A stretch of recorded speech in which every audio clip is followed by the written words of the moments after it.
country's representatives, I welcome you in India. Today we are here to discuss on the major issues of our countries, and after it we will have solutions from each other. So let's begin it.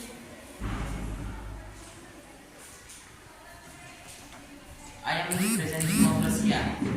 यहाँ आए सभी देशों को मेरा नमस्कार। रूस में जल प्रदूषण एक गंभीर समस्या है और रूस में 75% सतही जल और 50% पानी अब तक प्रदूषित है। सोवियत काल के अंत में सरकार ने मछलियों के अंडे देने के स्थानों पर आवासों की देखभाल करने की आवश्यकता की जैसे से पहुंचाना ताकि मछलियों को उनके मूल स्रोत में लौटाया जा सके। तो इसलिए इन समस्या के हल का कारण बताइए और हम सूचन कीजिए। धन्यवाद।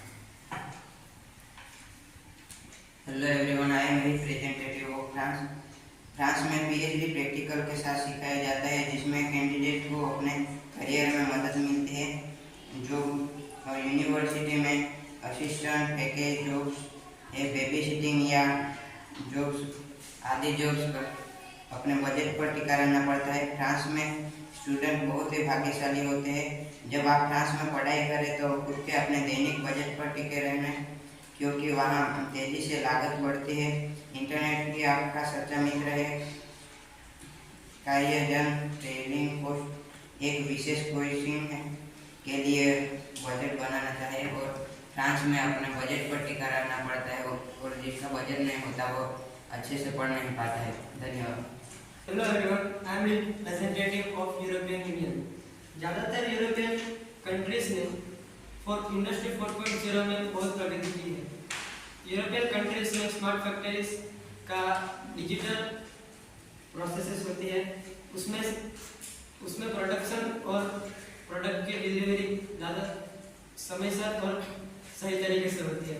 सभी यूरोपियन यूनियन में 27 जितनी कंट्रीज हैं, उसमें से सभी कंट्रीज में ये फैक्ट्रीज और इंडस्ट्री काम करती है, जिससे कि सभी जगह समय पर कोई भी चीज पहुंचे और उसका समय बर्बाद न हो। उसके साथ साथ वो डिमांड पर काम करती है।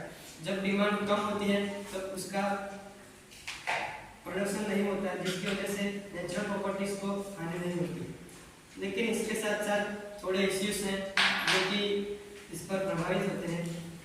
उसमें कम इन्वेस्टमेंट और उसके साथ साथ डेटा इश्यूज और बिजनेस मॉडल्स की कमी महसूस होती है। तो मैं चाहूँगा कि आप मुझे उपाय दें। Thank you. नमस्कार, मैं अर्जेंटीना देश का प्रतिनिधित्व करते हुए कहना चाहूँगी कि मेरा देश वैसे तो खेलकूद में बहुत आगे है और अर्थव्यवस्था में भी बहुत शक्तिशाली है। मेरा देश में अर्थव्यवस्था के कारण अनएम्प्लॉयमेंट में बहुत सारी सुधार हुई है। जैसे कि मेरे देश की अनएम्प्लॉयमेंट पहले 6.9 थी, जो कम होकर 6.3 हो चुकी है। इससे कम करने के लिए मेरे देश में कृषि व्यवसाय और पशुपालन की सेवाओं पर विनिर्माण होता है, जिसमें नौकरी करते वक्त लोगों को कानूनन अवकाश देते हैं, जिससे कि दूसरे लोगों को भी नौकरियां मिले। इस तरह से मेरे देश की अर्थव्यवस्था तो ठीक ही है, लेकिन मेरे देश में एक मेजर प्रॉब्लम है, वो है हेल्थ के कारण लोगों के बहुत सारे रोगों से संक्रमित होते हैं, जिसमें कैंसर, निमोनिया और येलो फीवर जैसे हैं, जिसमें हृदय रोग मुख्य कारण है, जिससे 34% लोगों की मृत्यु हो चुकी है। बहुत सारे अस्पताल होने के बावजूद लोगों की मृत्यु होती है। तो आप मुझे इसका उपाय बताइए। धन्यवाद। Hello G20 members, I am representative of Japan. मैं अपने देश का प्रतिनिधित्व करते हुए कहती हूँ कि जापान की अर्थव्यवस्था बहुत ही अच्छी है और वह दुनिया की सबसे बड़ी तीसरी अर्थव्यवस्था है। लेकिन स्वास्थ्य के कारण जापान की जनसंख्या में तेजी से कम हो रही है और कम जनसंख्या वाले देशों में जापान 9वें स्थान पर है और जापान की सामाजिक सुरक्षा प्रणाली तनाव में है और श्रम की कमी से पीड़ित है। तो आप कृपया अपना सुझाव दें। धन्यवाद। Hello G20 members, I am representative of United kingdom. हमारे देश की यह समस्या है कि हमारे देश में खाद्य सुरक्षा की वजह से लाखों लोग दिन का खाना नहीं खा पा रहे हैं। पिछले कुछ महीनों में स्थिति और खराब हुई है, खासकर जब रूस ने यूक्रेन पर हमला बोला है। लड़ाई लगने के बाद से हमारे देश में लोग भरपेट भोजन नहीं कर पा रहे हैं, तो हमें इसका कोई उपाय दें। धन्यवाद। आई एम रिप्रेजेंटेटिव ऑफ चाइना। आज आपको मैं बता दूं कि 1950 में लगभग चीन में जनसंख्या 50 करोड़ हुआ करता था। अब संख्या कम हो गई है। हमारे देश में हेल्थ की प्रॉब्लम है। आसपास के देश में कई सारे बच्चे की मृत्यु हो रही है। ये हर प्रॉब्लम फैक्टरी के बारे में हो रही है। फैक्टरी से प्रदूषित हो रहा है, इसलिए आप सब में से कोई उपाय दे इसमें। आई एम रिप्रेजेंटेटिव ऑफ तुर्की। सबसे पहले तो मैं तुर्की की ओर से आप सभी को धन्यवाद करता हूँ। हमारे देश तुर्की में पर्यावरणीय प्रभाव, भूमि अवक्रमण, भूमि निम्नीकरण के एक गंभीर कृषि समस्या है और इसके साथ साथ ही तुर्की में वायु प्रदूषण मुख्य कारण है, जिसमें वाहन उत्सर्जन, कारखाने और बिजली संयंत्र निर्माण जैसे स्थलों पर भी वायु प्रदूषण ज्यादा है। और बेरोजगारी की मैं बात करूं तो पिछले साल तुर्की में बेरोजगारी 13.4% जितनी थी और इस साल की बात करूं तो 9.4% ही तुर्की में बेरोजगारी है। और इससे भी मैं ज्यादा बेरोजगारी कम करने के लिए मैं आप सभी देशों से निवेदन करता हूं कि कोई सुझाव दें। Hello everyone, I am representative of Mexico. हमारा देश टेक्नोलॉजी और स्पोर्ट में आगे है, लेकिन हमारे देश में एक इशू है, एक मेजर इशू है। हमारे देश का ये इशू है कि कई सारे ऐसे ट्राइबल स्टूडेंट हैं जिनको शिक्षा नहीं मिलती। उनके कारण उनकी पढ़ाई लिखाई कमजोर होती है और वो कुछ जान नहीं पाते। तो मैं दूसरे देशों से निवेदन करता हूँ कि वे हमें सुझाव दें। धन्यवाद। Hello all countries. First of all, I thanks to India to welcome in G20 summit. I representative of the Republic of Korea. आपको पता ही होगा कि पहले के मुकाबले अब देशों में बहुत सारी प्रगति हो रही है। देश सब आगे बढ़ रहे हैं, अपनी टेक्नोलॉजी को आगे बढ़ा रहे हैं। सब अपने देश में नई नई टेक्नोलॉजी लाया करते हैं। हमारे देश की वस्ती 51.6 मिलियन है, जिसमें से 90% कोरियन है और 5% ट्राइबल है। पुराने समय में जब ट्राइबल अपने शिकार करते थे और शिकार करके अपना खाना गुजारा करते थे, लेकिन अब के समय लोग खेती पे आ गए हैं और सब अपने टेक्नोलॉजी में बढ़ोतरी कर रहे हैं। पिछले 50 वर्षों में हमारे कोरिया गणराज्य में बहुत सारी औद्योगिकरण और शहरीकरण की तीव्र गति के परिणाम स्वरूप बहुत सारी समस्याएं दूर हुई है। हमारे यहाँ मेरी एक यह समस्या है कि हमारे यहाँ किशोर अपराध में बढ़ोतरी हुई है। यह एक विकट समस्या है। उसके कारण के लिए मुझे कोई उपाय बताएं। Thank you. Hello everyone, I am representative of south Africa. तो सबसे पहले तो मैं इंडिया को धन्यवाद करता हूँ कि हमें यहाँ बुलाया। तो हमारे यहाँ की टोटल जनसंख्या 50 मिलियन जितनी है, जिनमें से स्वदेशी लोग 1% जितना होने का अनुमान है। जुलू दक्षिण अफ्रीका की सबसे बड़ी जन बस्ती है। उनकी भाषाएं हैं और वे नगुनी उपसमूह का हिस्सा है। जुलू अक्सर रंग भेद के लोकांतरण के परिवर्तन के दौरान देश के नेताओं द्वारा दिए गए वचनों के अधीन रहे हैं। कुछ महत्वपूर्ण चुनौतियां, जिनमें बेरोजगारी, गरीबी और हिंसा जैसी शामिल है। तो हमारे अफ्रीकी युवाओं को कई अवसरों का सामना करना पड़ता है, जिनमें से हमें उस चुनौतियों को पार करना होगा, तो उसका लाभ उठाना है। तो जुलू संख्या विशेष ग्रामीण क्षेत्र के लोग हैं। वह अपनी शिल्प निर्माण, मिट्टी के बर्तन बनाने और अपने मन की कामों के लिए जाने जाते हैं। जुलू परिवार में एक ही नाम में सब रहने वाले का समावेश होता है और उन्हें रक्त, विवाह और गोद लेने के माध्यम से एक दूसरे से संबंधित है। हमारे यहाँ काला दुल्हन अपहरण की प्रथा शामिल है, जो जनजातीय रिवाजों को जानबूझकर गलत व्याख्या देती है।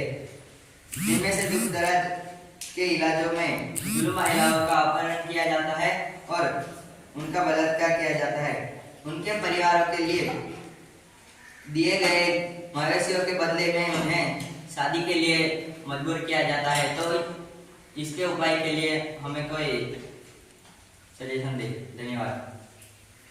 Hello everybody, I am representative of Saudi Arabia. सबसे पहले तो मैं इंडिया को धन्यवाद कहना चाहता हूँ कि उन्होंने हमें इस G20 समिट में शामिल किया। आज मैं आपको हमारे देश में हो रही सामाजिक समस्या का निवेदन करूंगा। हमारे देश में इस्लाम धर्म के अलावा अन्य धर्मों के अनुयायियों द्वारा की जाती सार्वजनिक पूजा को बर्दाश्त नहीं करता है।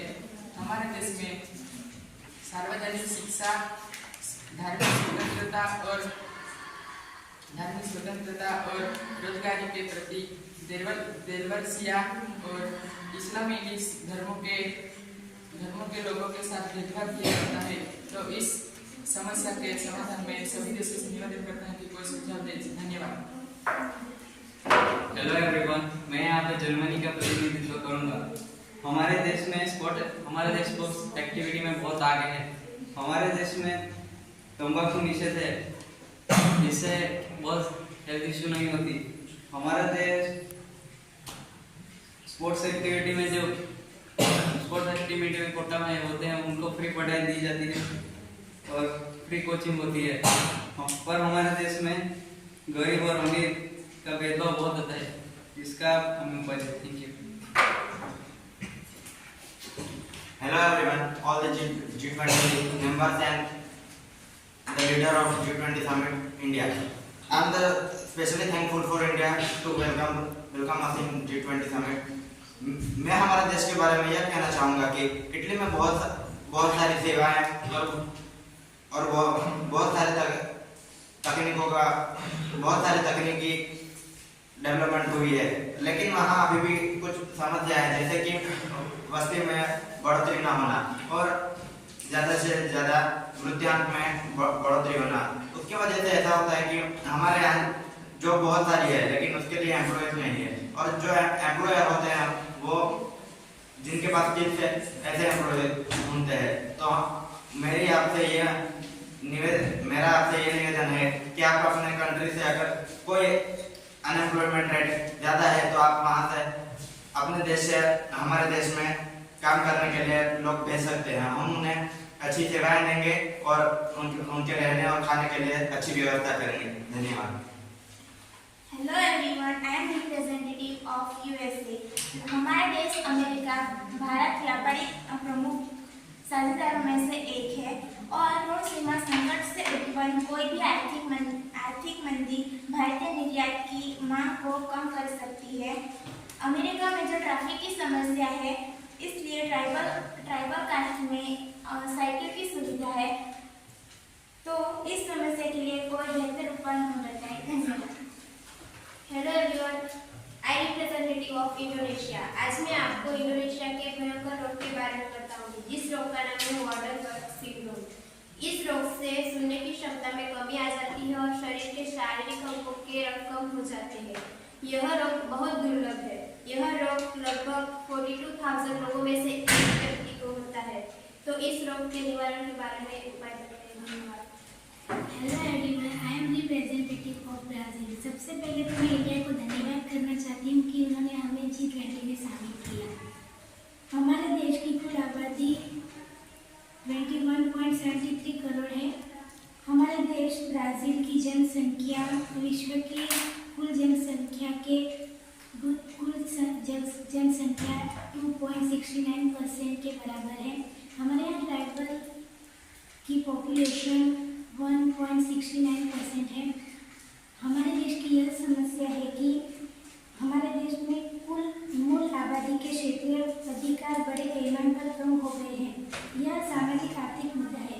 इस समस्या से हम कैसे बाहर निकले, यह इसका उपाय हमें बताइए। धन्यवाद।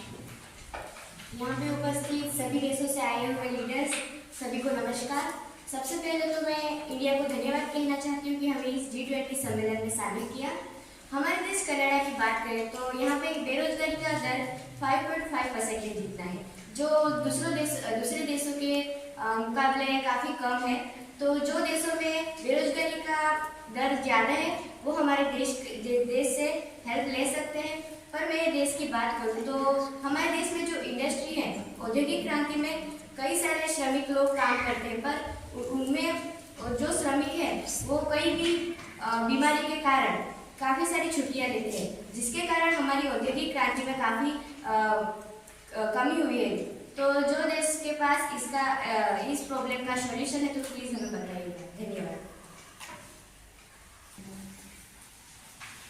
सभी देश के मेजर इश्यूज जानने के बाद मैं इंडिया के भी मेजर इश्यू आपके समक्ष रखना चाहूँगी। सबसे पहले मैं बात करूँ तो इंडिया में मेजर इश्यूज है, उसमें पहले नंबर पर आता है अनएम्प्लॉयमेंट।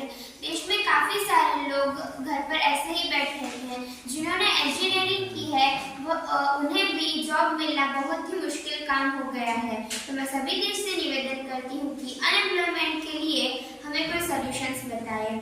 अभी सबके जो मेजर इश्यूज हैं उन्हें जानने के बाद मैं सभी मेंबर्स से निवेदन करती हूँ कि वे अपने मंतव्य अनुसार सभी देश के इश्यूज को वोट करें और यहाँ पर वोट बॉक्स में डालें, जिससे हम टॉप 5 इश्यूज को जो है उसके ऊपर हम चर्चा करेंगे। धन्यवाद।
G20 समिट में डिस्कशन किया कि बहुत सारे कंट्रीज में बहुत सारे प्रॉब्लम्स है और हमने इलेक्शन के द्वारा जाना कि कुछ ऐसे मेजर इश्यूज हैं जो हर कंट्री में कॉमन है, तो हम आज उनकी चर्चा करेंगे।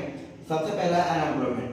तो अनएम्प्लॉयमेंट की बात करें तो सभी देशों में वो कुछ हद तक ज़्यादा है, कुछ हद तक कम है। तो आप ऐसा कर सकते हैं कि आप अपनी कंट्रीज में से कुछ ऐसे लोग होंगे जैसे कि टीचिंग फैकल्टीज में, इंजीनियरिंग फैकल्टीज में, मेडिकल फैकल्टीज में, तो आप उन्हें हमारे देश में भेज सकते हैं। हमारे यहाँ बेस्ट फैसिलिटीज और best medical college, engineering college और टीचिंग इंस्टीट्यूट में उन लोगों की बहुत ज़रूरत है। हमारे यहाँ स्कूल्स में टीचर, कॉलेज में प्रोफेसर, हाई स्कूल में टीचर की थोड़ी बढ़ोतरी करना जरूरी है, क्योंकि हमारे यहाँ उन लोगों की संख्या में बहुत घटोतरी हो रही है। शॉर्ट टर्म कॉन्ट्रैक्ट में हो रहा है, ऐसा हो रहा है कि जो शॉर्ट टर्म के कॉन्ट्रैक्ट करके वो थोड़े दिनों बाद अपनी जॉब छोड़ के जॉब में रिजाइन कर जाते हैं, इसलिए हमें उनकी सख्त जरूरत है। तो आप अपने यहाँ से एम्प्लॉयज़ को हमारे यहाँ भेज सकते हैं, हम उन्हें अच्छी सुविधाएं देंगे। ठीक है, अच्छे सुझाव के बाद हमें पता चला कि ये चीज़ें हमारे सभी देशों में होनी चाहिए और हम सभी G20 कंट्रीज इनके सुझाव को अपने देशों में अप्लाई करेंगे। इटली के बाद मैं मैक्सिको को अपना चांस देना चाहूँगी। आज मैं मैक्सिको देश का प्रतिनिधित्व करता हूँ। हमने 5 मेजर इशू सिलेक्ट किए हैं। उनमें से एक है बेरोजगारी, गरीबी, शिक्षण और प्रदूषण। तो इन सभी समस्याओं के बारे में मैं आपको कुछ सुझाव देना चाहूँगा। सबसे पहले तो मैं एजुकेशन की बात करूँ तो हमारे देश में एजुकेशन को लेकर थोड़ी सी समस्या है। काफी सारे छात्र ऐसे हैं जो अभी भी ठीक से पढ़ाई नहीं करते। हमारे देश में SEP secretariat the education public नाम की संस्था है जो कई स्टूडेंट को मदद करते हैं कि वो ठीक से अभ्यास कर सके। इसके कारण हमारे देश में अभी के समय में शिक्षा में अच्छा कार्य हो रहा है। अब मैं बात करता हूँ बेरोजगारी की। तो बेरोजगारी सभी देशों की आम समस्या है। जैसे जैसे आबादी बढ़ती जाती है वैसे वैसे बेरोजगारी का प्रश्न खड़े होते जाते हैं। हमारे देश में 2009 में 5.5% बेरोजगारी थी, जिन पे हमने अच्छी खासी उपाधि हासिल कर दी है। बेरोजगारी दूर करने के लिए हमें अधिक से अधिक कार्यालय खोले जाने चाहिए। फैक्ट्री और कंपनियों की संख्या बढ़ाकर हम बेरोजगारी पर नियंत्रण ला सकते हैं। बेरोजगारी पर नियंत्रण लाना बहुत जरूरी है। और अब मैं बात करता हूँ कि गरीबी। हमारे देश में गरीबी को लेकर कुछ ज्यादा समस्या नहीं, क्योंकि हमारे देश में काफी सारी ऐसी संस्थाएं हैं जो लोगों की मदद करती है और लोग अपने आप से भी काम कर लेते हैं। अब मैं बात करता हूँ प्रदूषण की। तो वायु प्रदूषण, जल प्रदूषण ऐसी सारी वैश्विक समस्या है। हमें प्रदूषण पर भी नियंत्रण लाना उतना ही जरूरी है जितना बाकी सारी समस्याओं पर। हमें ऊर्जा का संरक्षण करना चाहिए, हमें प्लास्टिक का कम उपयोग करना चाहिए और प्राकृतिक संसाधन का रक्षण करना चाहिए। हमारे देश में वायु प्रदूषण एक बहुत ही वास्तविक समस्या है। हमारे देश में हर 17 लोगों की मौत में से 6 लोगों की मौत वायु प्रदूषण के कारण होती है। इसके लिए हमें कुछ उपाय करने चाहिए, जैसे कि ऊर्जा का संरक्षण, प्लास्टिक का उपयोग कम करना चाहिए वगैरह वगैरह। मेक्सिको के अपने सुझाव पॉवर्टी, अनएम्प्लॉयमेंट और एजुकेशन के जो सुझाव थे वो हमें तर्कसंगत लगे और उन्हें भी हम सभी अपने देशों में अप्लाई करेंगे। और मेक्सिको के बाद मैं कनाडा को अपना चांस देना चाहूंगी। यहाँ पे उपस्थित सभी देशों के लीडर्स को नमस्कार। सबसे पहले तो मीडिया को धन्यवाद कहना चाहती हूँ कि उन्होंने हमें G20 सम्मेलन में शामिल किया। हमने पहले डिस्कशन किया कि सभी देशों की प्रॉब्लम्स को हमने पहले डिस्कशन किया और देखा कि कई सारे देशों की जो प्रॉब्लम्स है वो मेजर है, जैसे कि अनएम्प्लॉयमेंट, हेल्थ एंड एजुकेशन। ऐसी जो प्रॉब्लम्स हैं वो सभी देशों में कॉमन है। तो हमारे देश की बात करें तो अनएम्प्लॉयमेंट हमारे देश में 5.5% जितना है, पर वो दूसरे देशों के कंपेरिजन में हमारे देश में कम है। तो आप अपने देश में अपनी शिक्षा नीति में बदलाव ला सकते हैं और अपने देश में जो स्टूडेंट है उसको आप ऐसी शिक्षा दें जिससे वो अच्छी तरह से पढ़ाई करे और कई ऐसे औद्योगिक नीति है जिसके कारण वो अपने टैलेंट के बल पर आगे बढ़े। श्रम बल सर्वेक्षण यानी कि LFS, हमारे देश कनाडा में LFS यानी कि सांख्यिकी कनाडाई द्वारा आयोजित एक मासिक सर्वेक्षण जो कनाडाई श्रम बाजार की वर्तमान स्थिति को मापता है और उसके साथ साथ अनेक चीज़ों के अलावा राष्ट्रीय, प्रांतीय और क्षेत्रीय रोजगार और बेरोजगार दर के साथ साथ अन्य चीज़ों की गणना भी करता है। आप इस संस्था के अपने देश में ऐसी संस्था की रचना कर सकते हैं। और दूसरी बात है हेल्थ। कनाडा में डायबिटीज़ की बढ़ती दर, टीकाकरण की कम दर और स्वदेशी और गैर स्वदेशी असमानताएं हैं, पर कई डॉक्टरों का ऐसा मानना है कि कनाडाई लोग दुनिया में दूसरे देशों के मुकाबले काफ़ी स्वस्थ हैं।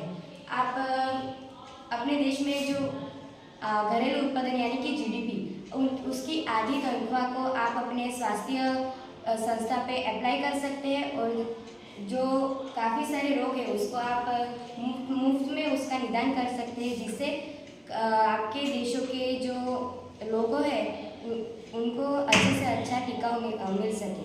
और दूसरी बात करें तो एजुकेशन के बारे में हमारे कनाडा पूरी फोर्थ जो बेस्ट कंट्री है वो पूरे वर्ल्ड में फोर्थ बेस्ट कंट्री है कनाडा। आप अपने देश में जो सरकारी मानकों का प्रचलन करते हैं, लगभग 6 वर्ष की आयु से लेकर 18 वर्ष की आयु तक स्कूल जाना अनिवार्य कर सकते हैं। और अपने देश में एजुकेशन को 4 पार्ट में डिवाइड कर सकते हैं, जैसे कि प्री स्कूल यानी कि प्रारंभिक की शिक्षा, और फिर प्राथमिक की शिक्षा, और फिर उच्चतर की शिक्षा, और फिर आप अपने देश में तकनीकी और व्यावसायिक की शिक्षा दे सकते हैं, जैसे स्टूडेंट अपनी शिक्षा में बढ़ोतरा कर सके। धन्यवाद।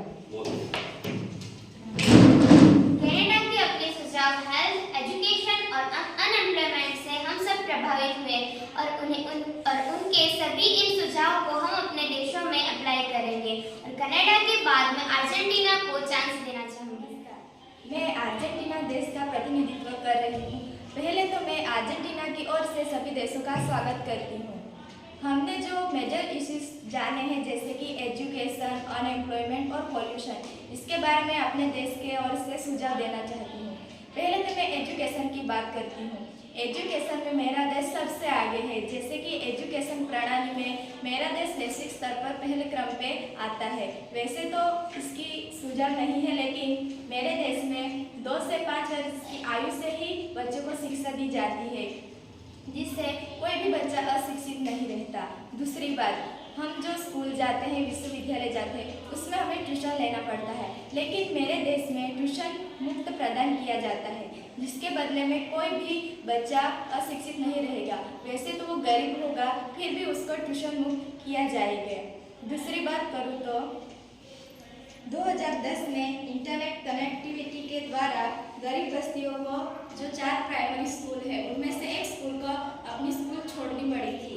इसके लिए मेरे सरकार ने उच्च शिक्षा अपेक्षाकृत कम करने की लागत प्रदान की है। दूसरी बात, पोल्यूशन की बात करूँ तो मेरे देश की अर्थव्यवस्था बहुत अच्छी है, जो एक वृत्ताकार अर्थव्यवस्था है, जिसमें आर्थिक प्रणाली है, जो अब हम कैसी सामग्रियाँ इस्तेमाल करते हैं और कैसे मूल्य बनाते हैं, उस पर आधार रखती है। दूसरी बात करूँ तो वनों की कटाई की कमी के माध्यम से हम अपने देश के ग्रीन हाउस उत्सर्जन को कम कर सकते हैं। ग्रीन हाउस उत्सर्जन को कम करने के लिए भी एक वृत्ताकार अर्थव्यवस्था होनी चाहिए, जिससे हमारे देश ने 16% से लेकर 65% तक ग्रीन हाउस इफेक्ट को कम किया है। दूसरी बात करूँ तो हम जलवायु परिवर्तन के लिए एक योजना बना सकते हैं, जैसे मेरे देश में समन योजना है, और रोड मैप तैयार कर सकते हैं। इस तरह से मेरे देश में पोल्यूशन को कम किया जाता है। दूसरी बात करूँ तो अनएम्प्लॉयमेंट एक बेहतर स्वास्थ्य समाज प्रशिक्षण के लिए बीमा कार्यक्रम योजना है। उसके माध्यम से कम कुशल लोग और युवाओं के लिए बेहतर नौकरी का अवसर देता है। इसी तरह से मेरे देश में एजुकेशन, पोल्यूशन और अनएम्प्लॉयमेंट को कम करने के लिए बहुत सुझाव है। धन्यवाद। अर्जेंटीना के अपने सॉल्यूशंस, एजुकेशन, पॉल्यूशन और अनएम्प्लॉयमेंट को हम प्रभावित हुए हैं, और सभी G20 कंट्रीज से मैं बताना चाहूँगी कि सभी ने जो अपने इश्यूज पर सॉल्यूशंस दिए, उन्हें वो अपने देशों में अप्लाई करें, और जो हमारे मेजर इश्यूज है हेल्थ, एजुकेशन, अनएम्प्लॉयमेंट, पॉवर्टी और पॉल्यूशंस को अपने देश से हटा सकते हैं। धन्यवाद। तुर्की को चांस देना चाहूँगी। Hello everyone, I am representative of Turkey. सबसे पहले तो मैं तुर्की देश की ओर से आप सभी G20 मेंबर्स को धन्यवाद करना चाहता हूँ कि हमें G20 में समिट में शामिल किया है। पिछली G20 समिट में हमने कुछ मेजर इश्यूज पर इलेक्शन किया था, जिसमें 5 मेजर इश्यूज आए थे। सबसे पहले था जल प्रदूषण। सबसे पहले था प्रदूषण। उसमें प्रदूषण के 3 विभाग किए जाते हैं, जैसे कि हमारे कंट्री में वायु प्रदूषण, जल प्रदूषण और भूमि प्रदूषण। वायु प्रदूषण कम करने के लिए हमारे देश में 11वीं विकास योजना के अनुसार 2019 और 2023 के अनुसार तकसरी की जाने वाली है। सभी जिलों की निगरानी की जाने वाली है। वायु प्रदूषण को रोकने के लिए वायु गुणवत्ता प्रबंधन प्रथाओं को सक्षम किया जाएगा। और वायु प्रदूषण का सबसे बुनियादी समाधान जीवाश्म ईंधन है। क्यों ना हम ऐसा करें कि आज के आधुनिक युग में जो टेक्नोलॉजीज है उसे इलेक्ट्रिक वाहनों और हाइड्रोजन वाहनों पर स्थानांतरण और साझा गतिशीलता को बढ़ा दे जिससे वायु प्रदूषण कम होगा। दूसरी बात करें तो वाटर पोल्यूशन, जिसमें औद्योगिक कूड़ा हमारे उद्योगों में से भारी मात्रा में कचरे और प्रदूषित जल का निर्माण करता है। दूसरा, व्यर्थ पानी का उपचार। तीसरा, प्लास्टिक अपशिष्ट को हमें कम करना चाहिए। जितना ही ज़्यादा हम प्लास्टिक का उत्पादन करते हैं उतना ही सभी पॉल्यूशन में ज़्यादा बढ़ावा होता है। जैसे कि पॉल्यूशन को हम जमीन में गाड़ते हैं तो जमीन में कुछ जो फर्द उत्पादन गुणवत्ता होती है वो कम हो जाती है, और उसे जलाते हैं तो वायु प्रदूषण है तो उसमें प्रदूषण का बढ़ावा करते हैं। और जल प्रदूषण में जब हम जल में प्लास्टिक को डालते हैं तो जल को प्रदूषित कर देता है, जैसे कि जल में बसने वाले जीव जंतु को नुकसान करते हैं। और व्यर्थ पानी का उपचार करना चाहिए। और तीसरी बात पोल्यूशन पे कहो तो भूमि प्रदूषण फसलों पर छिड़कने वाली विषैली दवाओं को प्रयोग पर हमें प्रतिबंध करना चाहिए। नगरपालिका और निकायों द्वारा अपशिष्ट निक्षेपण को प्राथमिकता दी जाएगी। सड़कों पर जो कूड़ा फेंक रहे हैं उन्हें अपराध घोषित किया जाएगा। अपशिष्ट पदार्थों का निक्षेपण समुचित ढंग से किया जाए तथा कल जो कारखाना में से निकलने वाले सीवेज रजल को भूमि पर पहुंचने से रोकना चाहिए और पुनर्चक्रण का उपयोग करना चाहिए। और हमारा दूसरा इश्यू था बेरोजगारी। तो बेरोजगारी को रोकने के लिए जनसंख्या की वृद्धि को नियंत्रित करना होगा। सबसे पहले तो जनसंख्या वृद्धि, जैसे जैसे बस्ती बढ़ती जाती है वैसे वैसे सभी देशों में बेरोजगारी की समस्या बढ़ती जाती है, तो हमें जनसंख्या को नियंत्रित करना होगा। दूसरा सॉल्यूशन है कृषि का विकास करना होगा। जैसे जैसे जनसंख्या वृद्धि में बढ़ावा होता है तो हमें कृषि का भी विकास करना होगा। कृषि का विकास करेंगे उतना ही जनसंख्या की वृद्धि में और बेरोजगारी कम होगी। तीसरा सॉल्यूशन है शिक्षा पद्धति में सुधार करना होगा। चौथा, रोजगार दफ्तरों की स्थापना करनी चाहिए और रचनात्मक कार्य करने चाहिए। उच्चतर कक्षा के लोगों को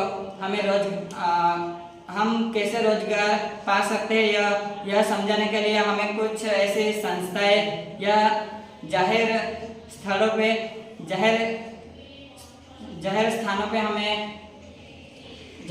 हमें कुछ प्रदर्शन दिखाना चाहिए। देश की वर्तमान अर्थव्यवस्था में सुधार करना होगा और सूक्ष्म, लघु और मध्यम उद्योगों को विकास करना होगा।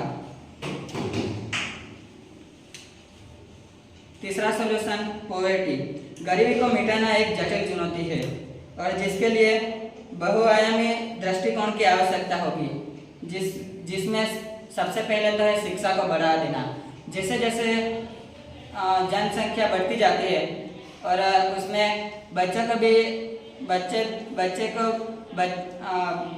बच्चे लोगों की भी संख्या बढ़ती जाती है और वैसे ही हमें शिक्षा में भी बढ़ावा देना होगा। जितनी शिक्षा हम बच्चे को देंगे उतने जल्दी गरीबी शायद खत्म हो सकेगी। रोजगार के अवसरों में वृद्धि, ग्रामीण क्षेत्रों में लोगों के लिए रोजगार अवसर किया जाएगा। हमारे तुर्की में ग्रामीण क्षेत्र में जो ट्राइबल कम्युनिटीज है या कोई गरीब लोग हैं, उन्हें ग्रामीण क्षेत्र में ही रोजगार दिया जाता है। जैसे कि कोई गांव में शायद सड़कें बनवानी होगी तब उन्हें रोजगार दिया जाता है, या फिर कोई पाठशाला बनवानी है तो तब भी उन्हें रोजगार दिया जाता है। और ऐसे हम गरीबों को रोजगार देके गरीबी दूर कर सकते हैं। लघु एवं कुटीर उद्योगों में रोजगार को प्रोत्साहित किया जाना चाहिए। घर में बैठे बैठे जो कुछ छोटे मोटे उद्योग होते हैं, जैसे कि कोई अपने हिसाब से कोई कटोरी बनाता है, तो कोई फिर कुछ अपने वंशजों की तरफ से जो बनाते हैं, उन्हें लघु उद्योग से प्रोत्साहित किया जाना चाहिए। आर्थिक असमानता को कम करें। जितने हम असमानता को कम करेंगे उतने ही गरीबी जल्दी दूर होगी। चौथा सॉल्यूशन है हेल्थ सॉल्यूशन। सबसे पहले तो व्यायाम और योग के क्लब खोलने चाहिए जो सभी के लिए मुफ्त होगा, जिससे लोग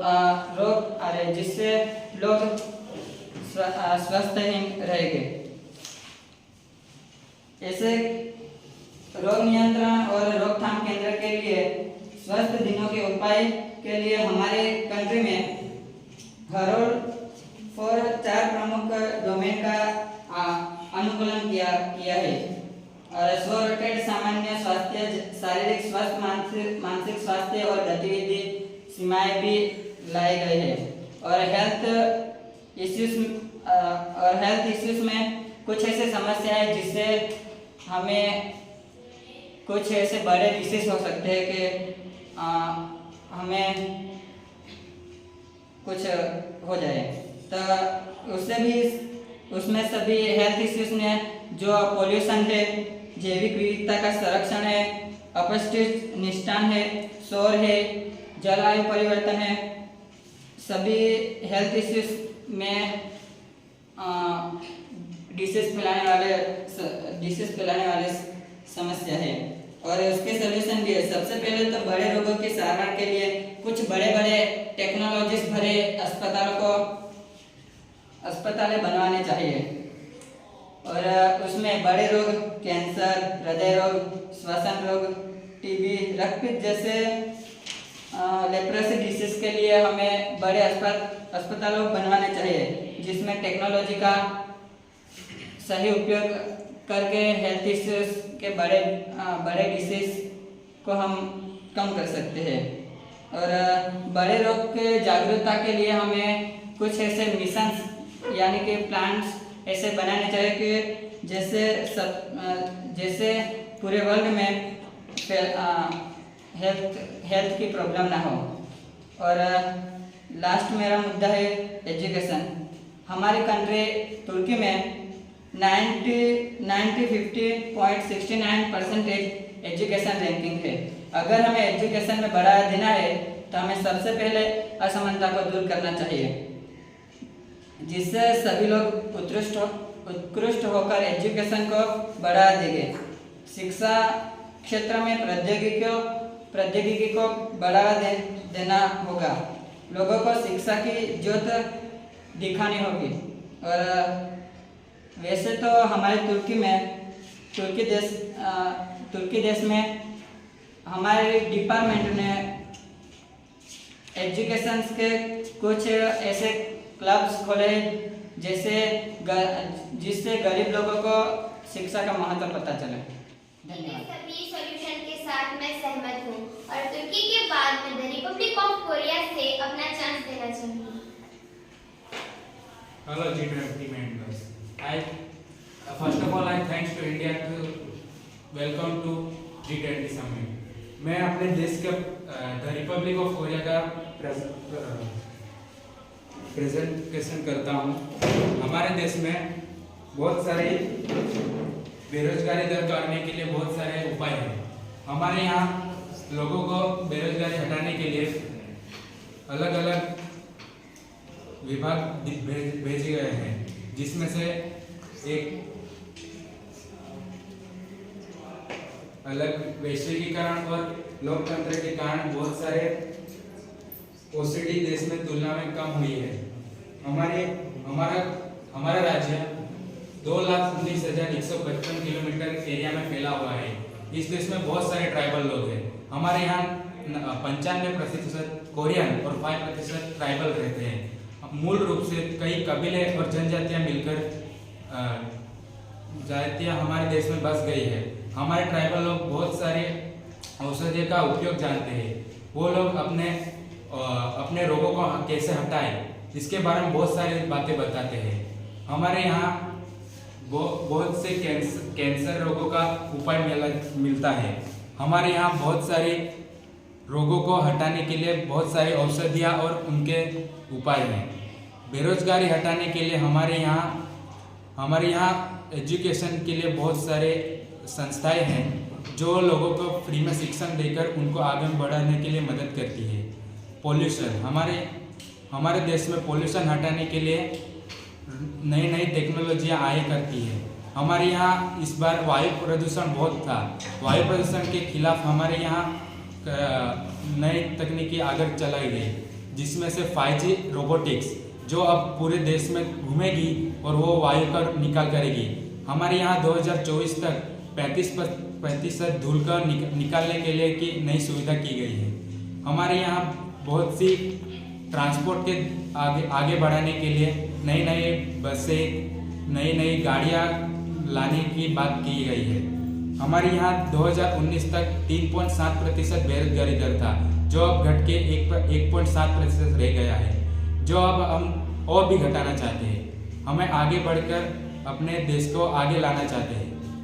हमारे यहाँ बहुत सारे समस्या का निकाल करने के लिए बहुत सारे अलग अलग उपयोग टेक्नोलॉजी और सब कुछ लाए गए हैं।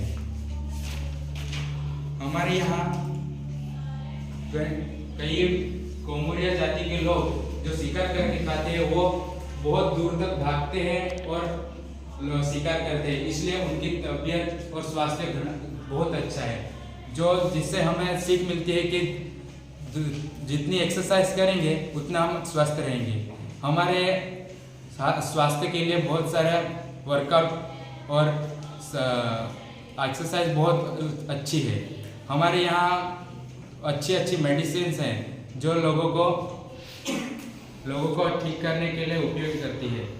मैं ये सारी समस्या को उपाय अपने देश के लिए तरफ से दिया, इससे सबको देश को अच्छे सजेशन मिले होंगे। अब मैं अपने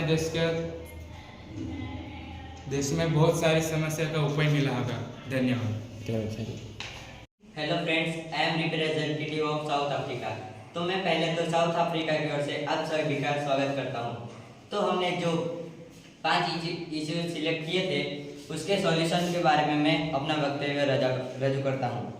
तो पहले तो प्रदूषण की बात करें तो हवा का प्रदूषण होता है, पानी का प्रदूषण होता है, जमीन का प्रदूषण होता है। अगर हमें इसे रोकना है तो कुछ बाबतों को ध्यान में रखना होगा, जैसे कि खाली मैदान वगैरह जगह पर पेड़ पौधे लगा के हम उसे कम कर सकते हैं और प्लास्टिक का उपयोग बंद करना होगा। ज्यादातर प्लास्टिक का उपयोग बंद होगा उतना ही प्रदूषण कम होगा और कूड़े का निपटान सही तरह से करना होगा। तेल और बासी खुराक को नदी नाले में फेंकना नहीं, उससे पानी का बहुत ज़्यादा पॉल्यूशन होता है। अगर उस जल का प्रदूषण रोकने के लिए हमें फैक्ट्री के पानी को नदी नाल में छोड़ना बंद करना होगा, उससे काफ़ी पानी प्रदूषित होने से बचेगा। हम बारिश के पानी को सही तरह से उपयोग करके उसका सॉल्यूशन ला सकते हैं। नदी तालाब के चारों ओर हम दीवारें बनाकर उधर गंदगी जाने से रोक सकते हैं। और आगे बात करें तो जमीन के प्रदूषण को रोकने के लिए फसलों पर छिड़कने वाली दवाओं का कम उपयोग करना होगा, नहीं तो हम जैसे कि खातर, देसी खातर वगैरह का उपयोग कर सकते हैं। और सड़कों पर कूड़ा फेंका जाता है, उसे बंद करना होगा। आगे बेरोजगारी की बात करें तो उसका प्रभाव भी बहुत ज़्यादा है। हमारे अफ्रीका में भी बेरोजगारी का प्रभाव है। इसे हमें रोकना है तो कृषि का विकास बढ़ाना होगा। हमें देश की वर्तमान अर्थव्यवस्था में भी सुधार लाना होगा। सरकार और बेरोजगारों के साथ साथ प्राइवेट उद्योग के मालिक को भी उस समस्या के लिए कदम उठाना होगा। आगे हम पशुपालन, मत्स्य पालन वगैरह का उपयोग भी कर सकते हैं। हमारे देश के युवाओं को ऐसी सुविधा दें कि वो सरकारी नौकरी से आकर्षण ना हो, उससे वह अपने आप भी कुछ कर सके। बेरोजगारी के साथ साथ गरीबी भी बहुत है। अगर इसका सॉल्यूशन लाना है तो हमें आर्थिक विकास को तेज करना होगा। इससे लोगों की आर्थिक स्थिति में सुधार आएगा, जिससे गरीबी में कमी आ सकती है। और हेल्थ की बात करें तो व्यक्ति को भी अपने स्वास्थ्य की देखभाल अपने आप ही रखनी होती है। लोगों को खाना ठीक से खाना, अपने शरीर की देखभाल रखना वो बताया जाता है। तो जैसा कि कोविड-19 के दौरान लोग अपने स्वास्थ्य की देखभाल अपने आप ही रखते थे, वैसे ही मास्क लगाना, बार बार हैंड सैनिटाइज करना, वैसा करना होगा। और शिक्षा की बात करें तो हमारे देश में शिक्षकों की कमी होने के कारण प्रगति नहीं हो रही। केवल 20% स्कूल ही अब ठीक से काम कर रही है। हमारे देश को गुणवत्तापूर्ण शिक्षा प्रदान करने के लिए 2025 तक 4,56,000 शिक्षकों की आवश्यकता होगी। हमारे यहाँ 4,10,000 शिक्षक ही है। अगर उनमें बढ़ावा होगा तो शिक्षा में हमारा देश आगे आ सकता है। धन्यवाद।